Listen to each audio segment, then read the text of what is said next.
আমাদের একটা ছবি আঁকা আছে নাকি? এটা তো চিত্র বা ছবি। আচ্ছা, এটা কিসের ছবি দেওয়া আছে? কিসের ছবি আছে? হ্যাঁ, কিসের ছবি? গ্রাম শহর কিসের ছবি? গ্রামে।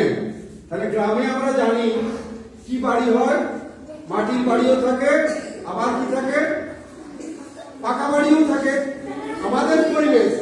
আমাদের পরিবেশে যে সীমাবদ্ধ আছে সব বিষয়, ভূগোল, ইতিহাস, বিজ্ঞান, তার একটা অঙ্গ। এটা কি গাছ করেছে সাধারণত? হ্যাঁ, নারকেল গাছ বা পুষ্প। এটাকে সূর্য।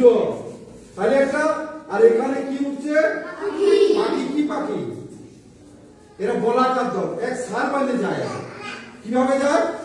সারিবদ্ধভাবে যায়। তাহলে আমরা যে পুরো চিত্রটা দেখছি, যে এখানে আমাদের কি আছে? ঘাস আছে নাকি? মাটির থেকে তারপরে এটা কি চলে গেছে?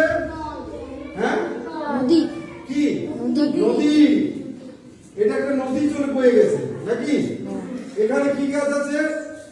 বিভিন্ন গাছ আছে, বিভিন্ন ঘর আছে। মানে আমাদের ছোট গায়ে ছোট ছোট ঘর, তারপরে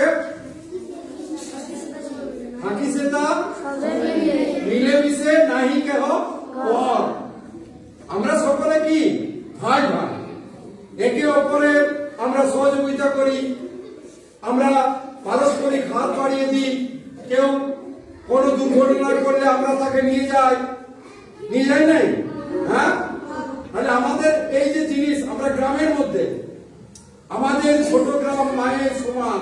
আমাদের গ্রাম কেমন? মা আমাদেরকে কি করে? মা ছোট থেকে কি করে? কার কাছে আমরা আদর পাই বেশি? মায়ের কাছে। মা যেমন আমাদের ছোট থেকে, আমি যখন কথা বলতে পারিনি তখন মা কিন্তু আমার মুখের ভাষাটা বুঝতে পারে যে আমি কি বলতে চাইছি। কখন জল খাবো, কখন ভাত খাবো, কে বুঝতে পারে? মা। তেমনি মাটি, এই মাটি আমাদের মায়ের সমান।